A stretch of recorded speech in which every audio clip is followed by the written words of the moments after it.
Rajkot municipal કોર્પોરેશનને આજે 51 વર્ષ પૂર્ણ થયા અને 52મા વર્ષમાં આજે રાજકોટ મહાનગરપાલિકાનો જ્યારે પ્રવેશ થઈ રહ્યો છે ત્યારે આજના શુભ દિવસે રાજકોટ મ્યુનિસિપલ કોર્પોરેશનનું દર 2 મહિને મળતું જનરલ બોર્ડની આજની બેઠક હતી। આ બેઠકની અંદર હું ભૂતકાળમાં પણ કહું છું ને આજે પણ કહું છું કે સભ્યશ્રીઓનો 10 દિવસ પહેલાં જ્યારે જનરલ બોર્ડનો એજન્ડા બહાર પડે ત્યારે એક ડ્રો થતો હોય। જે સભ્યને પ્રશ્નો પૂછવા હોય એ સેક્રેટરી બ્રાન્ચમાં આવીને પ્રશ્નો એના રજૂ કરે ને એને પછી ચિઠ્ઠી કાઢીને ડ્રો નીકળતા હોય।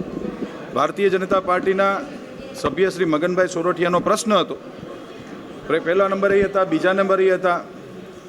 જ્યારે પ્રશ્નોત્તરી ચાલતી હોય અને ગેરબંધારણીય રીતે વિપક્ષના સભ્યો ઊભા થાય, રાજકોટના વિકાસ કામો માટે હંમેશા જનરલ બોર્ડ મળતું હોય છે, પરંતુ દુઃખ સાથે કહેવું પડે કે વિપક્ષના સભ્ય જ્યારે પ્રશ્નોત્તરી માટે અમે જ્યારે બોલાવીએ છીએ ત્યારે પોતે હાજર નથી રહેતા। એ આખી વહીવટી પ્રક્રિયામાં પોતાની ગેરહાજરી હોય છે, સમય એની પાસે છે નહીં। માત્ર જનરલ બોર્ડમાં આવવું અને મીડિયાની ફ્રન્ટલાઇનમાં રહેવું, આ સિવાય કોઈ વિકાસ કામની એને રસ નથી।